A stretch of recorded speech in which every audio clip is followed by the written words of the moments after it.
Nicolas. Bonsoir Nidia.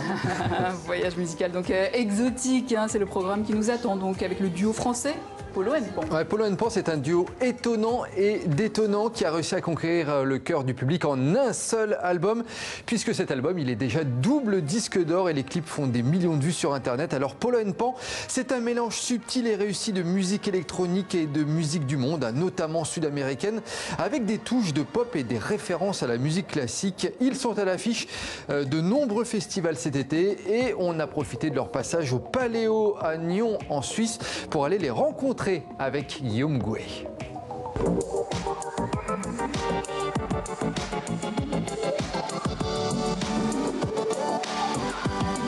Polo & Pan, ce sont les nouveaux enfants terribles de la French Touch. Les dignes héritiers de groupes électro-français comme Cassius, Air ou Stardust. Voilà 5 ans que le duo fait danser la planète avec des morceaux hybrides et solaires teintés de musique du monde. C'est notre vaisseau spatial, la musique électronique. C'est ce qui permet justement de voyager au sein de tous les genres à travers la musique électronique, à travers les nouveaux moyens de production, à travers la musique assistée par ordinateur. Mais au sein de cet album, il y a énormément de choses différentes. On fait de la cumbia, de la bossa, on fait de la variété française, de la musique parfois un peu plus costaud. C'est ça un peu l'idée de ce projet, c'est d'aller fouiller un peu, trouver nos points communs et essayer de les ramener un peu dans une production électronique. Et ça donne toujours des sources d'inspiration constantes. On peut toujours aller fouiller plus loin dans nos références en commun. Flower, shower, flowers, raining on me. Sur scène ou dans les clips de chansons, l'univers de Polo & Pan se veut cinématographique et très visuel. Eux qui souhaitent nous emmener dans un voyage musical et coloré. On a imaginé notre premier album donc, qui s'appelle Caravelle comme un album dédié au voyage évidemment.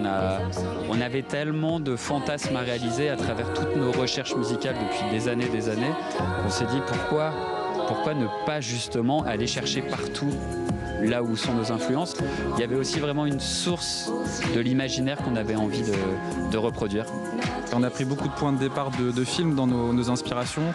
On a commencé tout de suite à remixer des Disney, où on a utilisé le Magicien d'Oz pour Dorothy dès le début. Donc on va dire que le film et les images sont importantes dans notre musique. Et comme dans un DJ set, ce live on l'a construit un peu de manière narrative avec une ouverture, des péripéties, des aventures au milieu et une fin, une délivrance, un peu une happy end qui arrive sur la fin. Donc, voilà.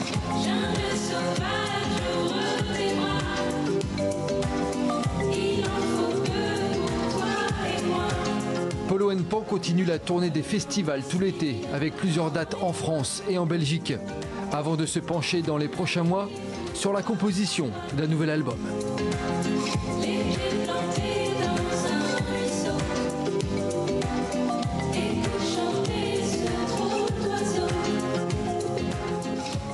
Les Polo & Pan seront programmés au festival Esperanza en Belgique et à Rock en Seine à Paris au mois d'août. Je vous rappelle le nom du premier album de Polo & Pan, il s'appelle Caravelle et il est d'ores et déjà disponible.